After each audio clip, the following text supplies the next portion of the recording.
Why your waist is growing even though your weight hasn't changed. This is quiz question number 4 in the Foundation Series Explained.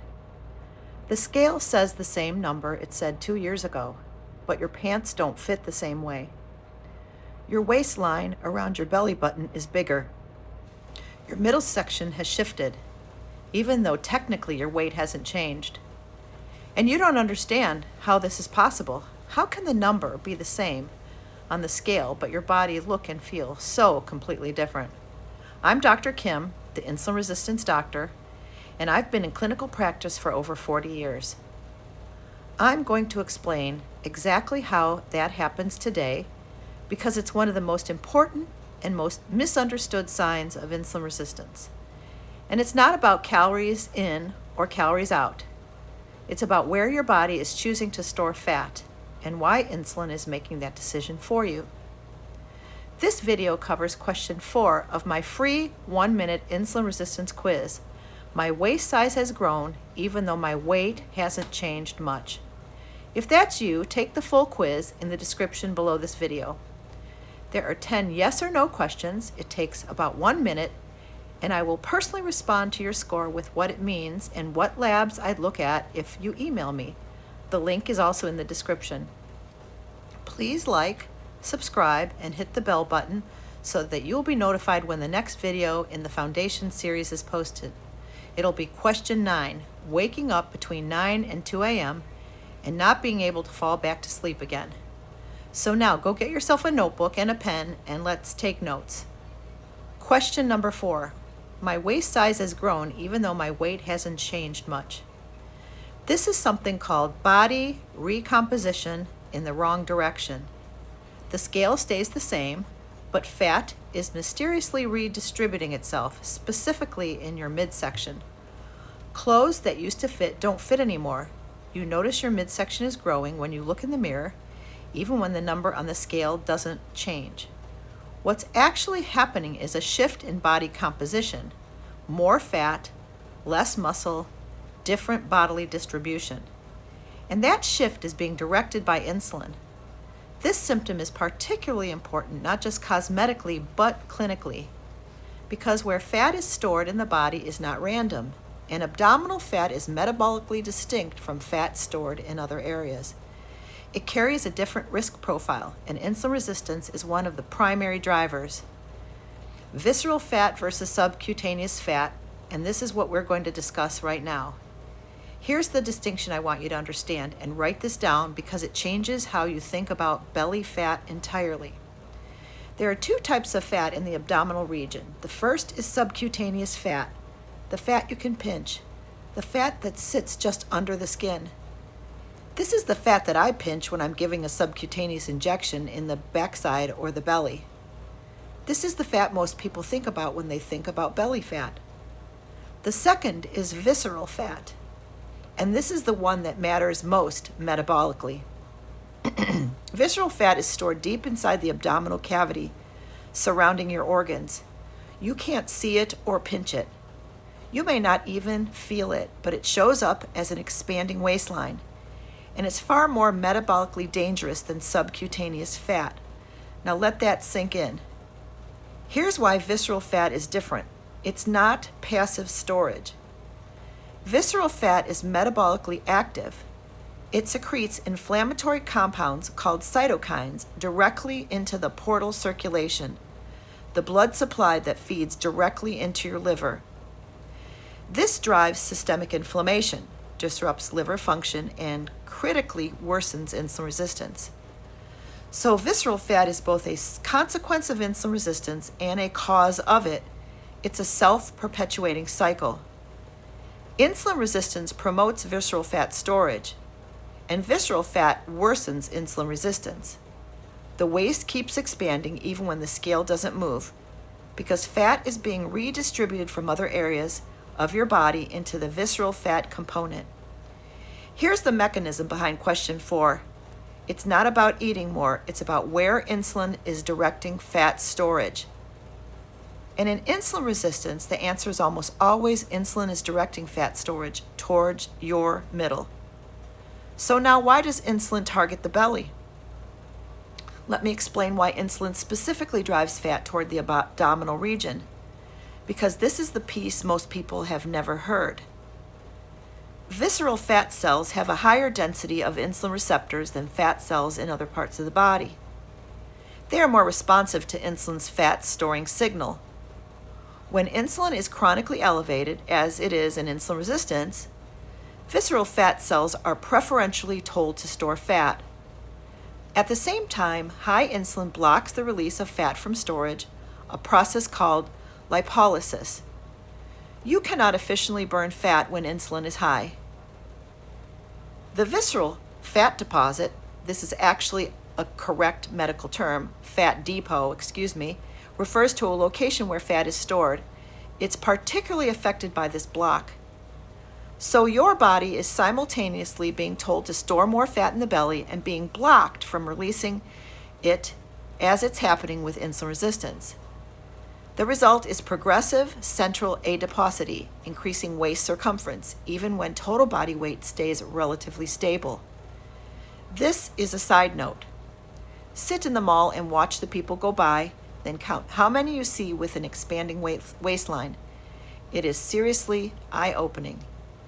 And this is also why so many people find that diet and exercise reduce body weight overall, but the belly stubbornly resists.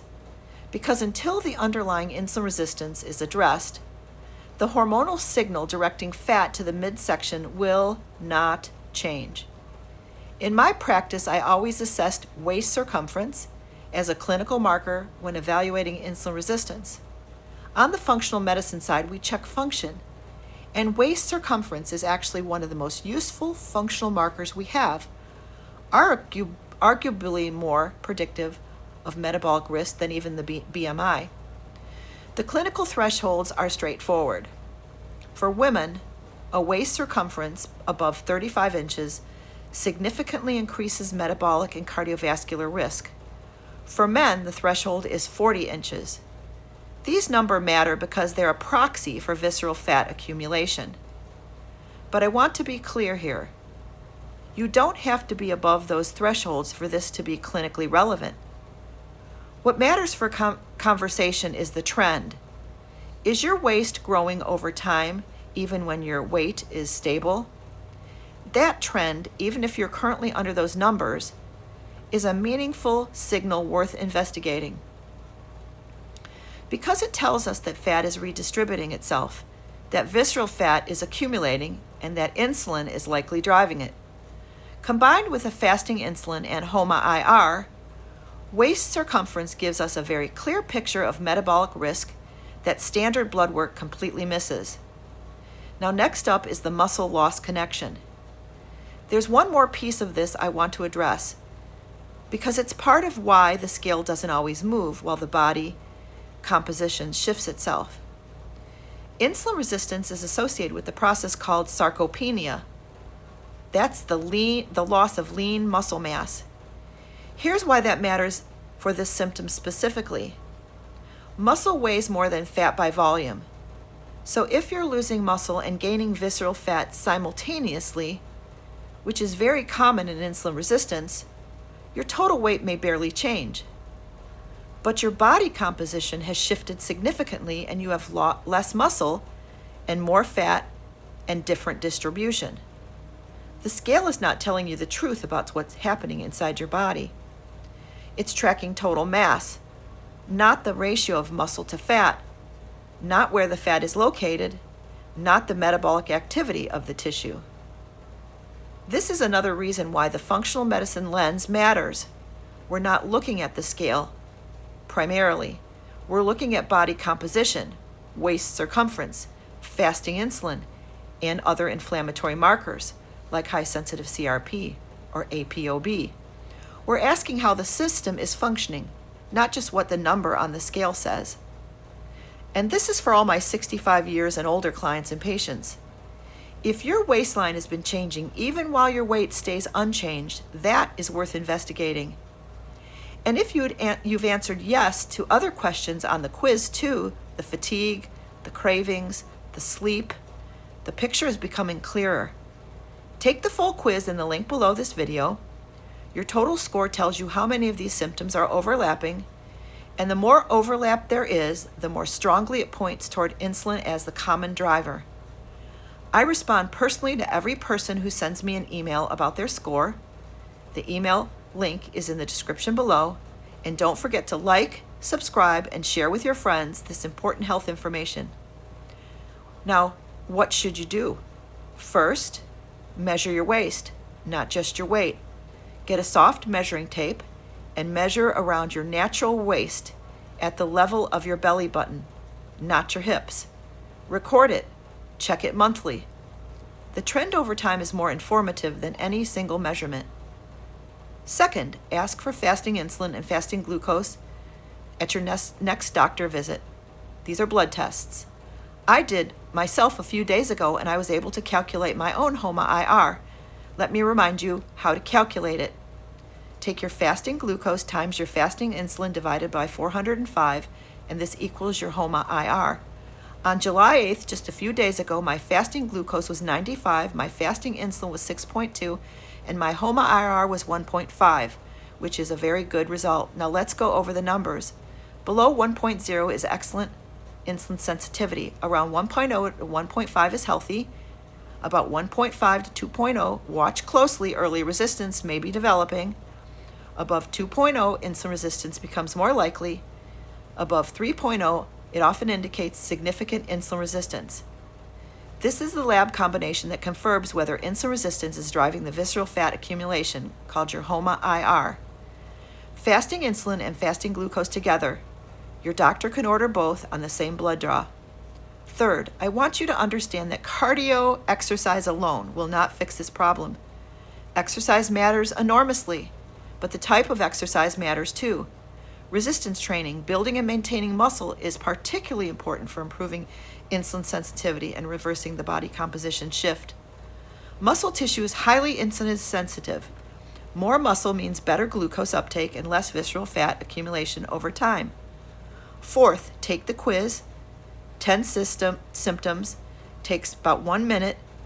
Then send me a personal email.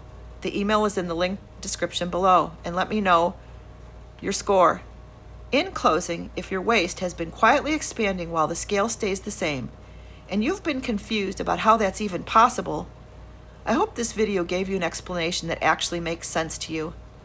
It's not mysterious and it's not random. It's insulin directing fat storage towards the most metabolically dangerous location in your body, your belly. And it's a signal that something functional needs to be investigated. The good news is that visceral fat responds well when insulin resistance is addressed properly. It's often the first fat to go when insulin comes down. The body starts releasing what it's holding. I've seen it myself, in myself and others who allow me to coach them.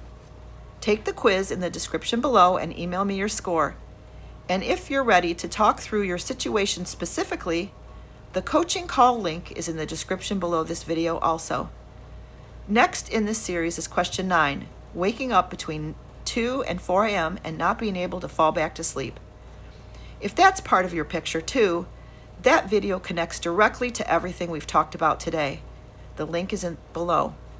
I'm Dr. Kim, the Insulin Resistance Doctor. Know your numbers, change your future. I'll see you in the next video.